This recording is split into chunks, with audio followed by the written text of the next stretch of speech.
Israel Hamas की जंग middle east में फैलने लगी है। इस लड़ाई में जहां कुछ देश और संगठन खुलकर एक दूसरे के सामने हैं, वहीं ईरान और अमेरिका जैसे देश सीरिया और इराक जैसे देशों का सहारा लेकर एक दूसरे से युद्ध लड़ रहे हैं। नतीजन इजराइल हमास जंग शुरू होने के बाद से अब तक इराक सीरिया में अमेरिकी सैनिकों पर कई बार हमला हुआ है।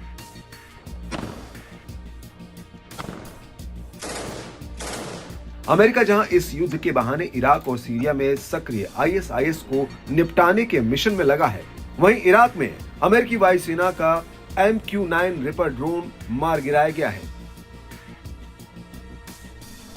कहा जा रहा है कि अमेरिका के MQ-9 रिपर ड्रोन को इराकी समूह द्वारा दागी गई जमीन से हवा में मार करने वाली मिसाइल से निशाना बनाया गया है।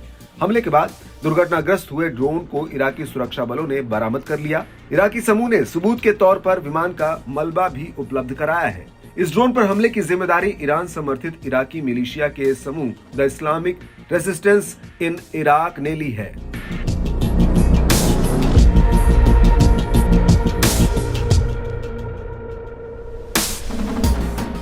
दो महीने के भीतर MQ-9 ड्रोन को मार गिराने की ये दूसरी घटना है। इससे पहले नवंबर 2023 में यमन स्थित हूती विद्रोहियों ने यमन के तट से एक रिपर ड्रोन को मार गिराया था। आइए अब जान लेते हैं कि रिपर ड्रोन आखिर है क्या, किन खूबियों से लैस है ये।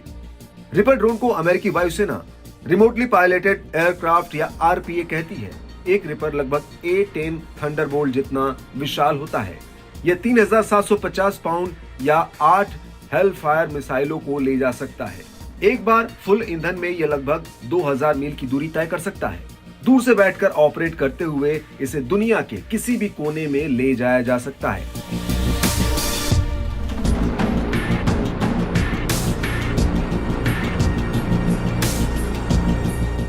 हालांकि MQ-9 जिस तरह से गोलीबारी का शिकार हो रहे हैं, उससे दूर से ऑपरेट होने वाले विमानों पर सवाल खड़े हो रहे हैं।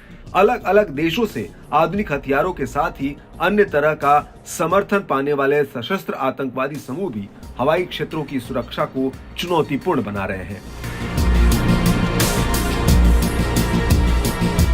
ऐसे में भविष्य को देखते हुए अमेरिकी वायुसेना युद्ध के लिए अपने सफल विमानों में से एक MQ-9 ड्रोन की भूमिका को धीरे धीरे समाप्त करने की ओर बढ़ती दिख रही है। हथियारों के आधुनिकीकरण की प्रतिस्पर्धा को देखते हुए अमेरिकी वायुसेना छोटे ड्रोन का नेटवर्क स्थापित करने पर काम कर रही है।